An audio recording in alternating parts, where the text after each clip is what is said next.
And so I'm very quickly going to hand over to Dilia and to Protection Approaches, who very kindly agreed to do our Skillshare today. Thank you so much. Hi, everyone. Wonderful to see you. I'm Dilia from Protection Approaches, and I'm joined by my colleague, Szymon, who will give a wave. You might have met him before. And we're really excited to do the skills share today. We thought we would kick off with a little video that explains a little bit more about what we do at Protection Approaches. Some of you do know us, and some of you have worked with us. I know Deborah is here from RJ Working, and Deborah, you'll see some material in the Skillshare that you are very familiar with. But for those of you who might not have met us before, or maybe not familiar with our work, we have a little video that does talk a bit about it. So I'm going to now share my screen and share sound. It can happen anywhere, from physical assaults in our own neighborhoods to terrorist attacks against societies, like those in Britain, Norway, or Iraq, to atrocities against whole groups like Rohingya Muslims in Myanmar. If we look closer at these seemingly unconnected and unrelated events, there's a common starting point. Whether it's because of where someone comes from, what they believe, or what they look like. Those who commit these crimes believe their victims deserve attack because of their identity. When particular groups are blamed for our problems, or we start to believe a certain group threatens our way of life, it is easy for harms against that group to be seen as acceptable. These are everyday behaviors that we all need to understand, and crucially, that we can all affect within our neighborhoods, governments, and as a global community. And that's our goal, to build awareness and understanding of the common causes of identity-based violence and how we can work together to end it. Creating a world free from identity-based violence. So you'll hear us use the word identity-based violence a lot. We don't necessarily use it so much in schools, but it's the kind of language that frames how we look at the work that we do. And it's essentially any act of violence motivated by the perpetrator's conceptualization of their victim's identity. For example, race, gender, sexuality, religion, political affiliation. It encompasses hate crime, violent extremism, and genocide, affecting individuals as well as communities around the world. So it's kind of a broader term that captures a lot of different kinds of work that sometimes fall into different sectors, but we use it to work across different sectors. And it's a framing that kind of makes us think about how this work is really important both in communities. We do a lot of outreach and community work, a lot of policy outreach work, and a lot of work with schools, because we see schools as communities, and we think strong communities are one of the best ways to prevent this kind of violence. And we also obviously think that schools are a great place to work with young people around understanding the common causes of identity-based violence and the kinds of things that we can do as individuals, as well as parts of the different organizations and networks that we're part of to kind of tackle these different types of violence. So a lot of the work we do in schools is workshops, and we'll share some of the kinds of things we do in schools, where we work with young people to look at historical and contemporary examples of identity-based violence, how prejudice forms in society in different parts of the world and here in the UK, thinking about some of the things that can be done to prevent identity-based violence. We also really believe in a whole school approach. So we do a lot of work with teachers. We do a lot of work thinking with schools around their structures and cultures as well, because we think knowledge and thinking about these topics through workshops is an important starting point. But if the school culture, the school structure doesn't support the prevention of identity-based violence as well, it's very difficult for it to really work very effectively. So that's just a little snapshot of what we do and why. And we wanted to walk you through some of the kinds of things that we do in schools. This is an exercise that we use often with especially younger age groups. We mostly work in secondary schools, sometimes with older years in primary schools as well. We have different exercises we use with older year groups, but we wanted to try out this exercise with you all because it frames some of the work we'll be doing a little bit later. So when we go into schools with these younger groups, I did this yesterday actually with some year 8s. We tell them that there's a group of people that's going to come to their school, they're going to live in their area, and these are the words that describe this community. And the kids have to believe me and not question me when I tell them that this is what this group is really like. And I read the words on the screen in a kind of dramatic voice, telling them that this group of people are criminals and drunken, out of control. They're a pretty scary and dangerous group. And the kids have a really difficult decision to make. They're going to have to give some rules to this group in order to keep the school and the community really safe. So what I wanted to do is, if you can use the hands up function, if you click on participants, if everyone has used the hands up before, you can tell me what rules we're going to give this group. I know we all work in peace and human rights. We're probably going to be really nice to this group of people, but let's see what we're going to do. So if you really believed me, if this group was this terrible, violent, dangerous group of people coming to live in your area, who would allow this group to come to your school? You can raise your hand if you want this group to come to your school by pressing the hands up function on the participants panel. I'm not seeing any. Oh, I see one hand up from Phoebe. Phoebe's going to let this group come to the school. And I see Szymon. Okay, Szymon, I see. Throwing off my exercise. Okay, so we have 2 hands up, but the most of us are not going to let this dangerous, terrible group come to our school. What about, are we going to allow this group to live next door to us and our families? Who says, yes, I'm going to let this group live next door to me and my family? Who raises their hands up? I see Helen's hand is up. She's going to let them live next door. And Szymon, again, also being really kind. And what about giving them a curfew? Who's going to give them a curfew? Raise your hand up. You're going to give them a curfew. Let's see. Joe is going to give them a curfew. And Phoebe is going to give them a curfew. And Ellis is going to give them a curfew. All right, so far, most of you are saying we're not going to let them live next door to us and our families. We're not going to let them come to our school. We're going to give them a curfew. So you hopefully see where I'm going with this exercise. It gets a little bit more and more extreme. So for example, the last question is, should this group be made to work for no money? Who thinks they should be made to work for no money? I think there's one hand up, which is Isabel. So usually at that point, the students actually almost unanimously say no. They really hate the idea of making this group of people work for no money, even if they've given them tons and tons of other rules. But hopefully this warm-up exercise gives you a sense of what mostly happens in the classroom. There's always variance in the groups. Sometimes the groups are kinder than other groups, and we usually give them a chance to kind of explain why they voted the way that they did as well. We're going to skip that for now, just because there's a lot I want to show you before our time is up.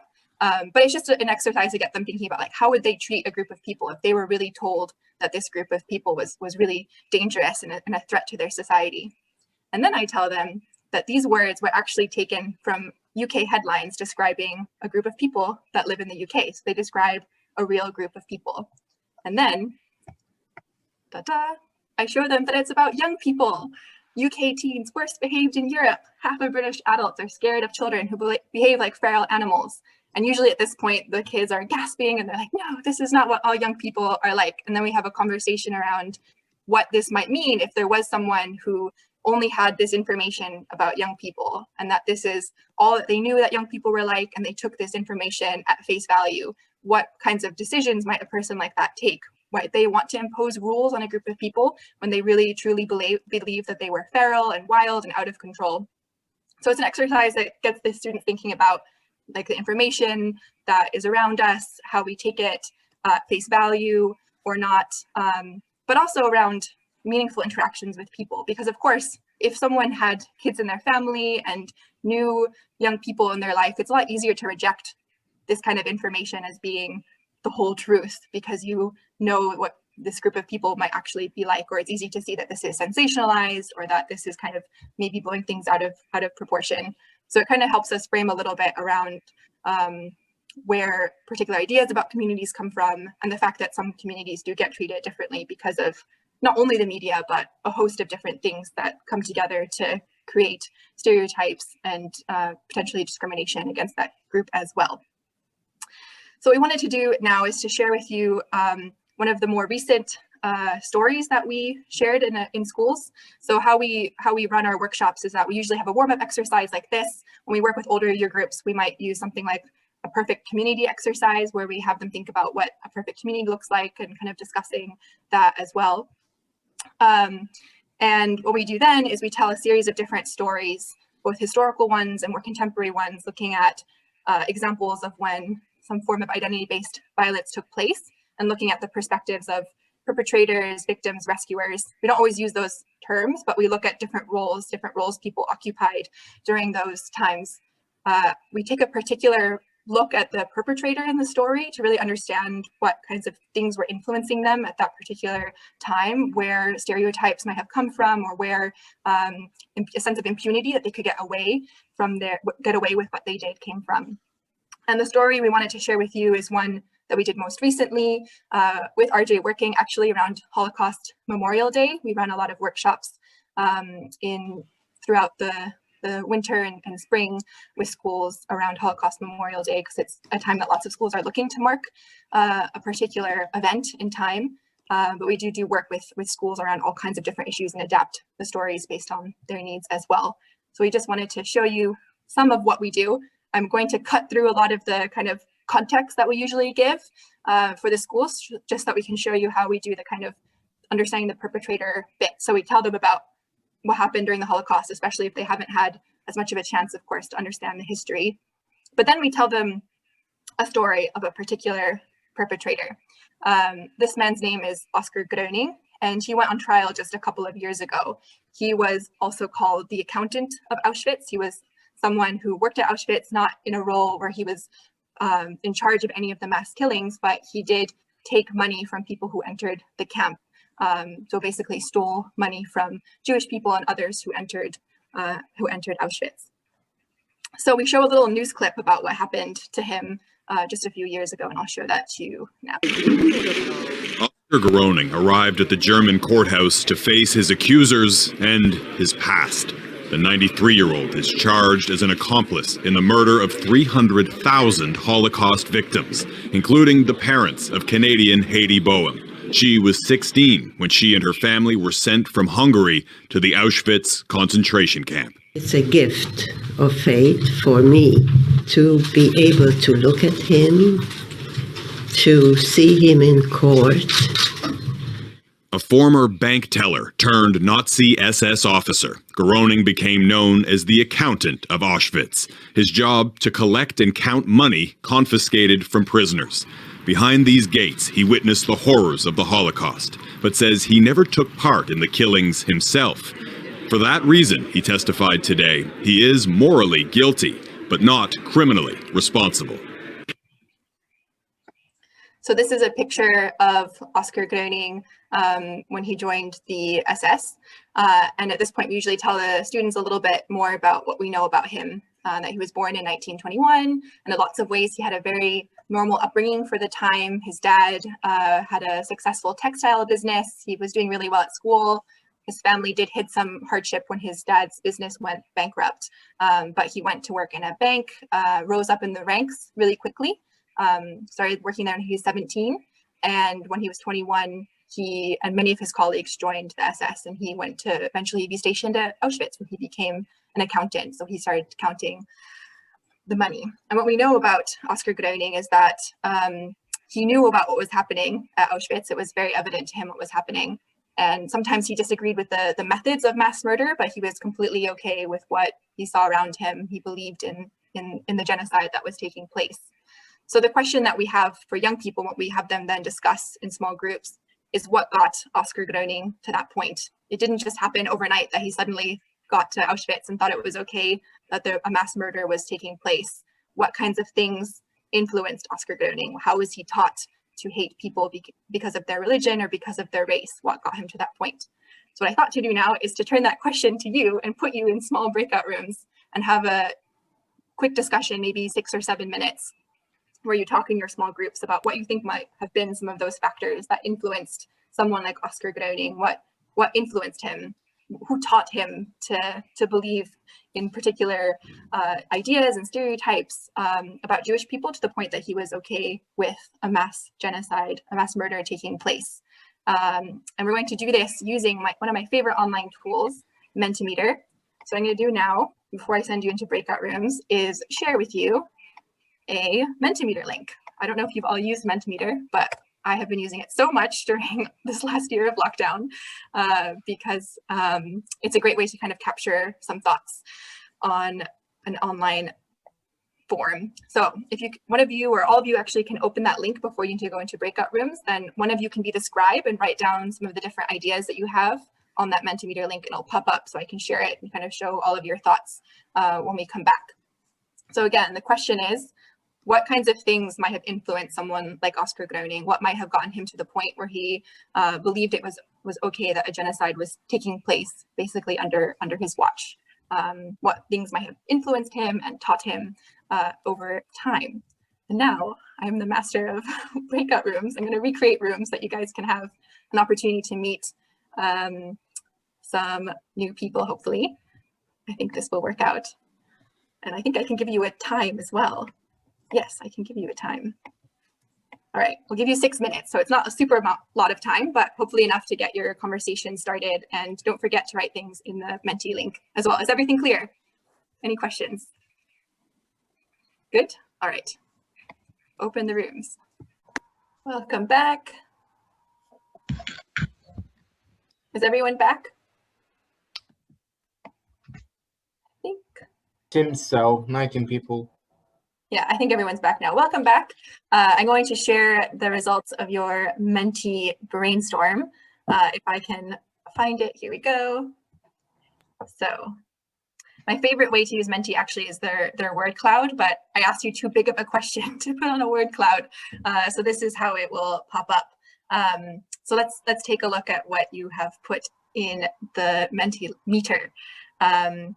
Really interesting. So lots of you have talked about propaganda, peer pressure, Hitler Youth. So in a moment, we'll show you some slides that kind of show the context around what kinds of things were influencing young people like Oscar Groening, and we'll also tell you a little bit more about his background. So I see Hitler Youth in here, and this is when we tell a little bit more information about his background. In the beginning, we gave a very quick background to what he was, and we didn't tell you he was part of Hitler Youth. Well, he was. He joined when he was 11, and I see that someone put in here that he there was blame because his father lost his business, and that's absolutely part of it as well. There was a lot of scapegoating happening at that time, blaming Jewish people for the loss not only of the First World War, but also for the economic recession that was happening at that time. So absolutely, when his father lost his business, it wasn't just an economic loss for the family, it also became something that drove a lot of anti-Semitism and scapegoating. So at home, he would have heard a lot of very anti-Semitic beliefs and theories that would have influenced him from a very young age.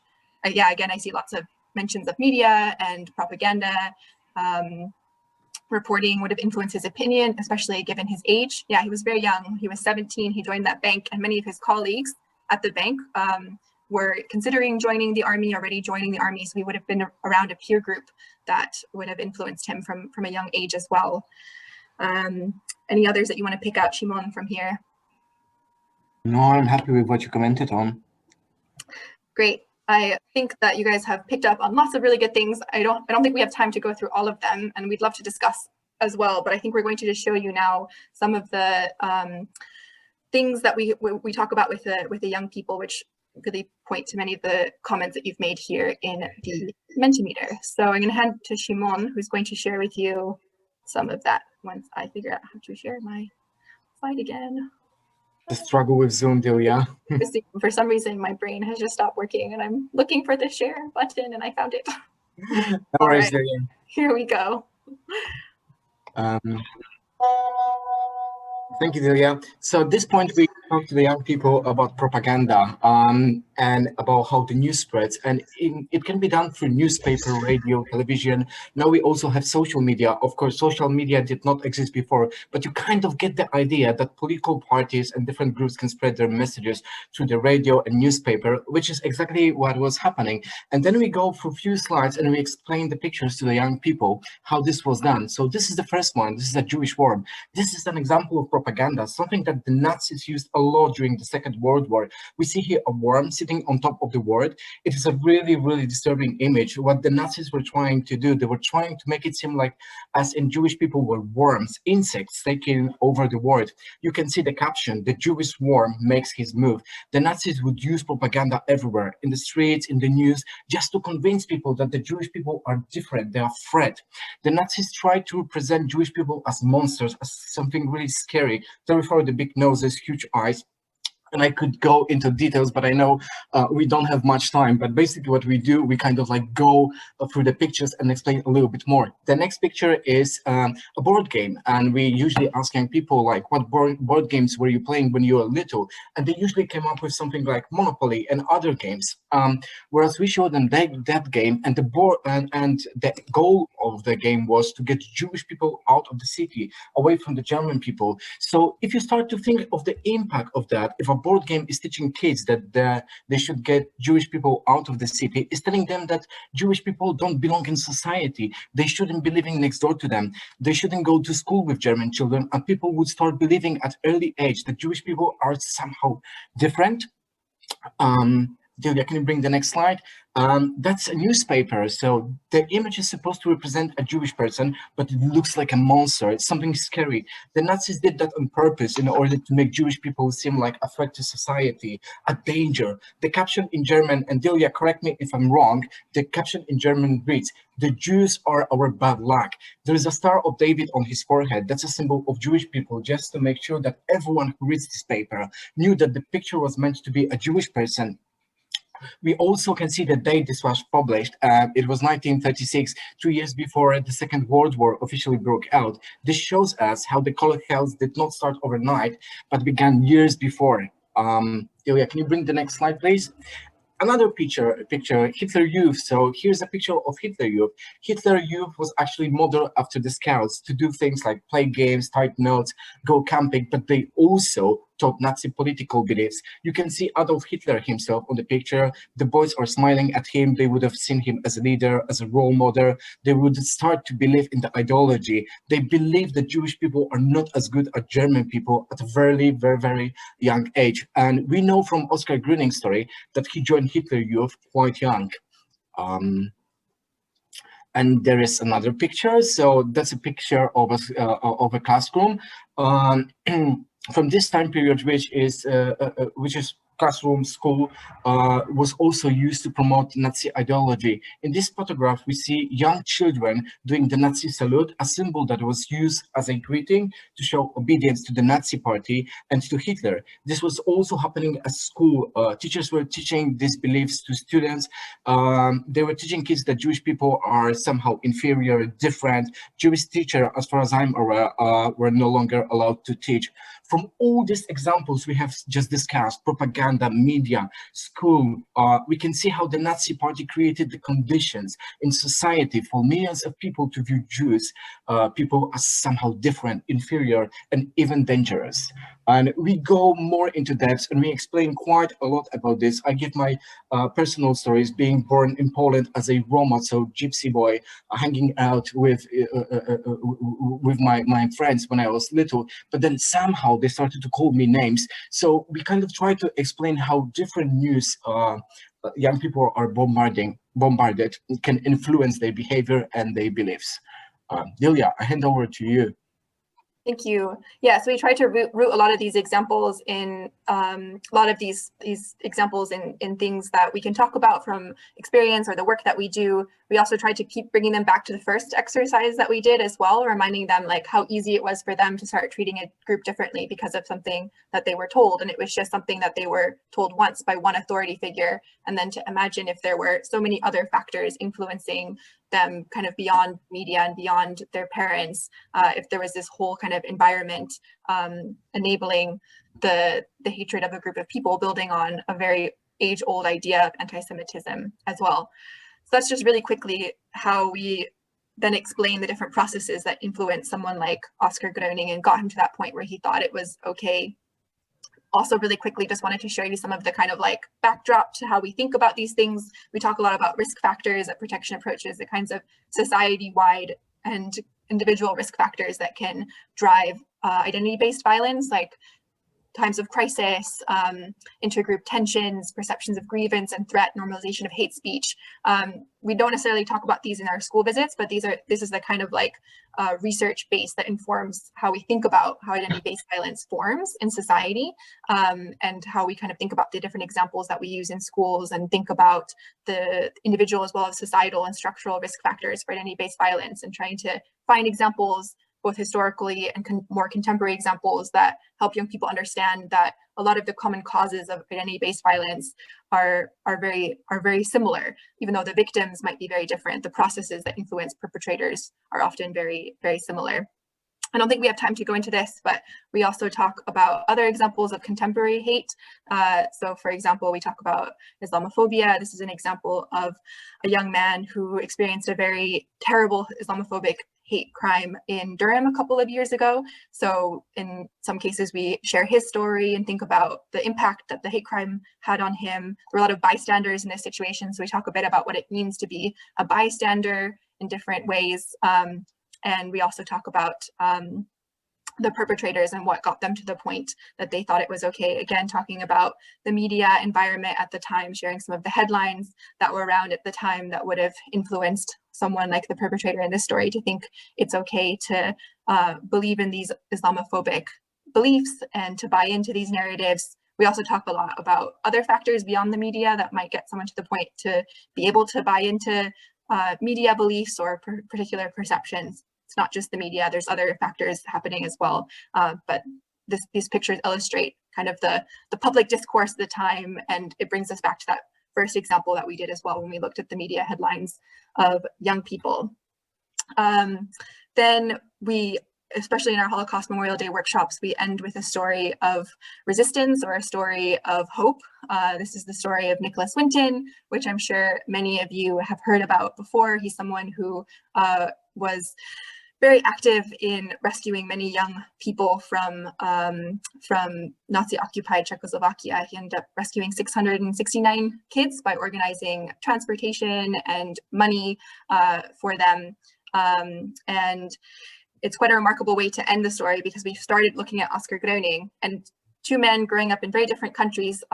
Nicholas Winton grew up in the United Kingdom, a very different kind of environment, different public discourse was happening at that time. But in many ways, they were kind of similar, kind of grew up in the same time period, were both working in banks, but made very different decisions. So then we asked the young people, you know, what made Nicholas Winton make the choices that he did, and kind of unpack some of the influences in his life and different factors that got him to that point. Because we like to end on a point where they start thinking a bit more proactively about things that they can do. So for example, yesterday I spent a lot of time in a school where this particular school has had lots of incidents of racism and sexism in the last few years. So when we work them through a couple of different stories, we start thinking with them about different things that they could do if they were in a particular situation, kind of reactively. So for example, if they were in a bus and they overheard hateful language, things that they could do, of course, putting personal safety first, or on social media. This one always gets a lot of discussion going because there is so much happening on social media these days that sometimes goes undetected or unintervened by the schools. And then we also think a little bit more proactively beyond the kind of reactive things that they could do.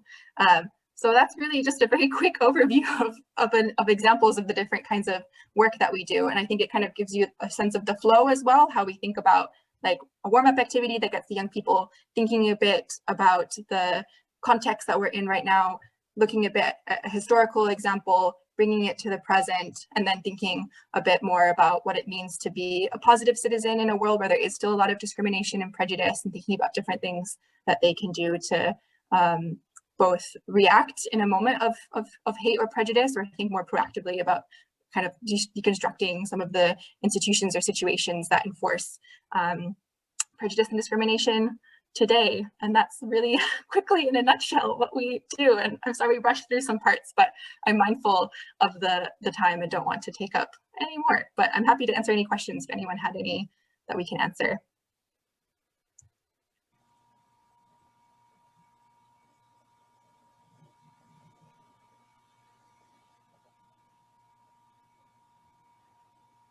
There are some questions though, yeah, from Saffron, Joey. Yes. Saffron, did you have a question? Or you're clapping? I think they're clapping. I'm sorry. I think, Izzy, do you have a question? Yeah, loads. I really enjoyed that. Thank you so much. I'll try to just cut them down to maybe one or two questions. Okay, so one question is, could you say a tiny bit more about that answer, or whether what they come up with in terms of what can you do when you hear that kind of hateful speech on the bus, and how that goes. And the other question is whether you're ever concerned about showing some of those images of propaganda, and whether, you know, that sort of possible accusation of could you invert it in a completely inverse way to what's intended, reinforce any of that sort of stuff, given that at the moment showing images that are derogatory is particularly controversial. I just wondered if you'd thought about that at all. So just those two. Thank you.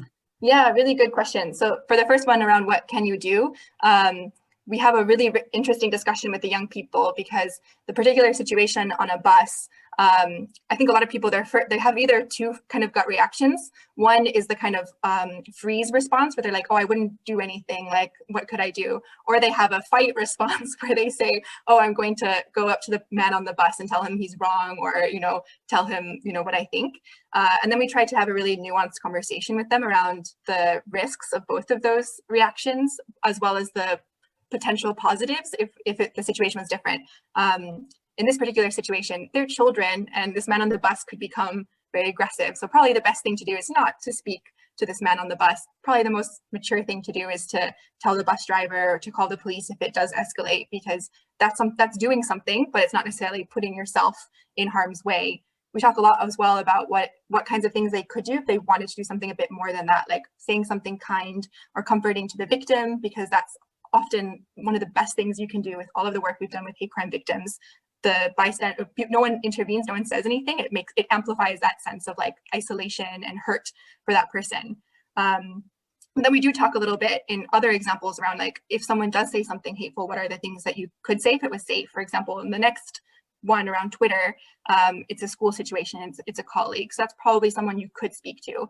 And one of the best things you can do is ask why questions. I think, again, a knee-jerk reaction is to say, like, oh, you're wrong, you're racist, but that often breaks down any opportunity for dialogue, and it can make that person go down a more extreme path or not really have a space to kind of question their narratives. We spend a lot of time talking about, like, what kinds of questions could you ask that person?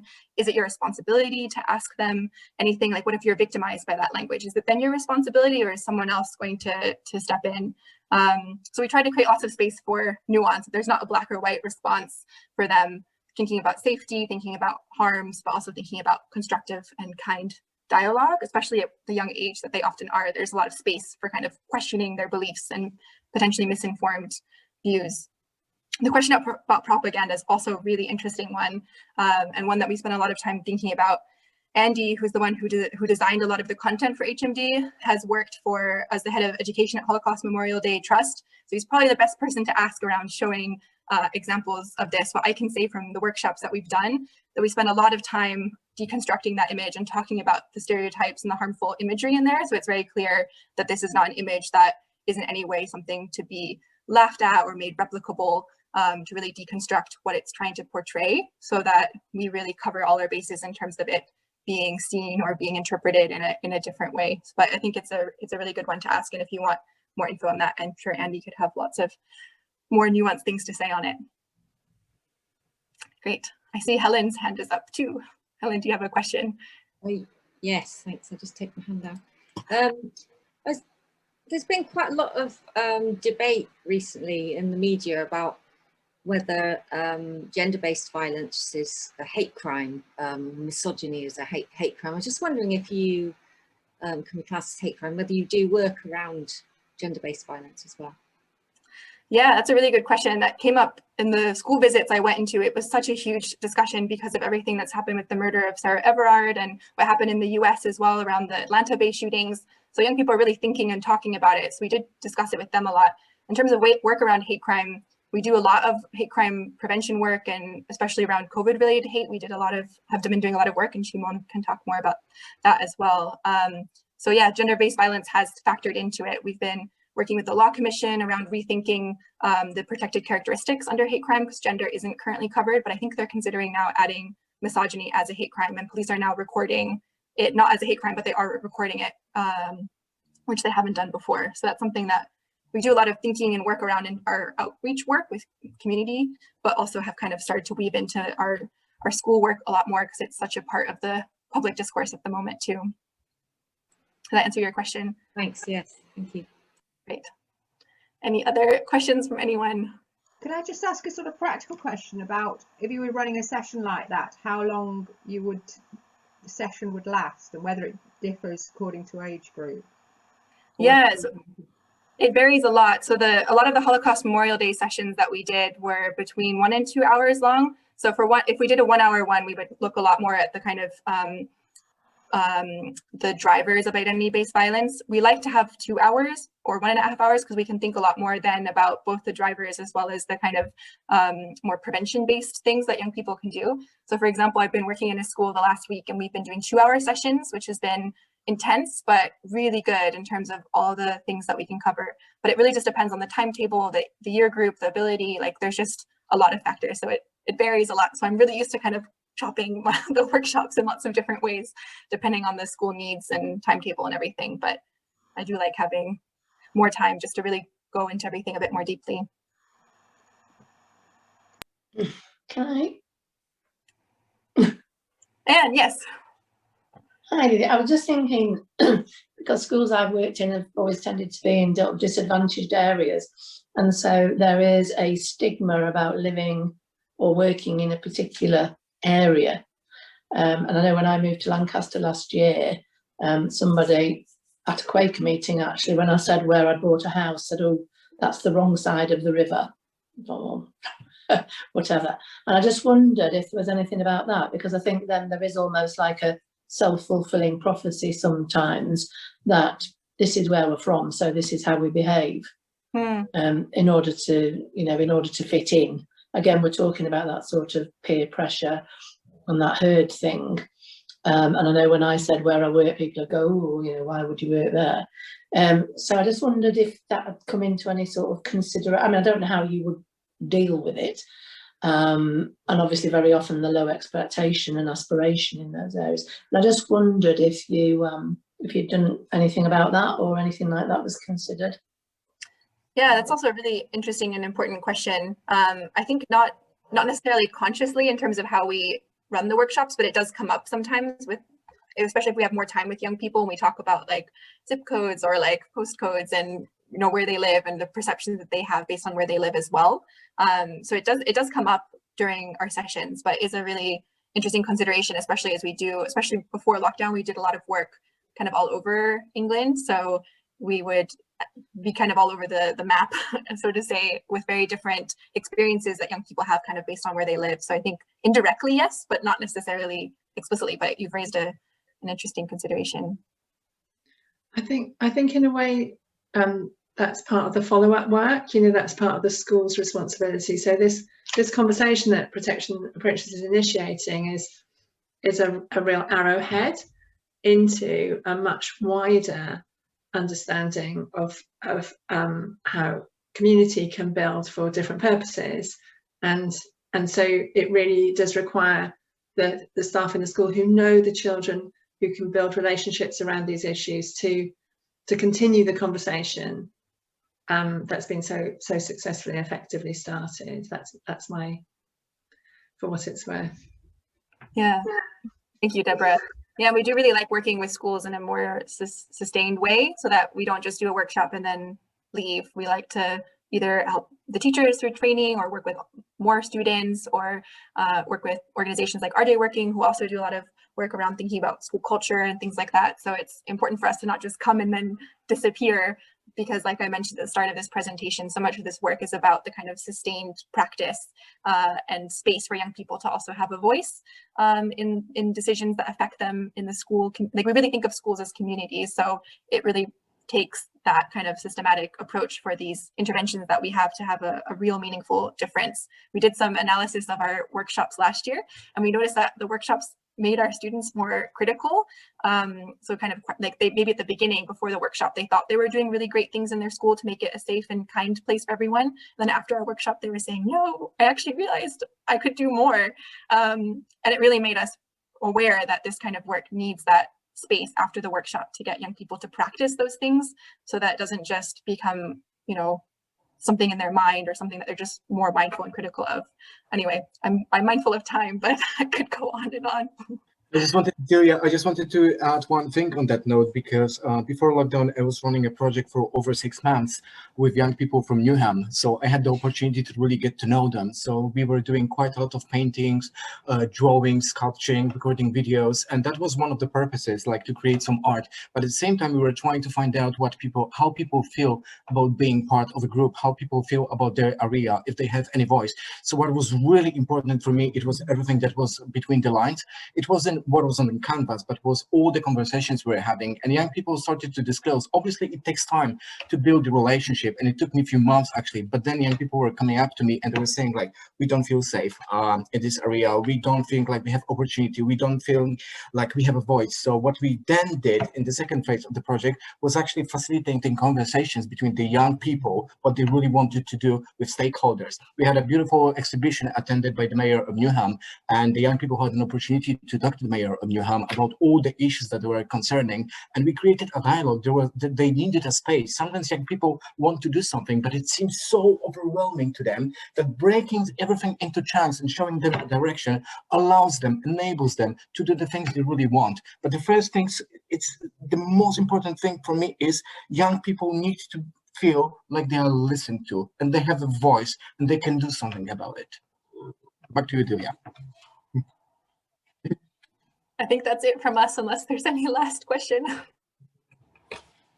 Lovely. I think a massive thank you to both of you. I think however we want to show our appreciation, we'll show our appreciation again. There's multiple ways from Zoom. Lovely, but yeah, thank you so much. It was so wonderful to share your work, and always really interesting to see what other people do and how we approach things, and seeing if we can steal some of your ideas and embed it in our own work.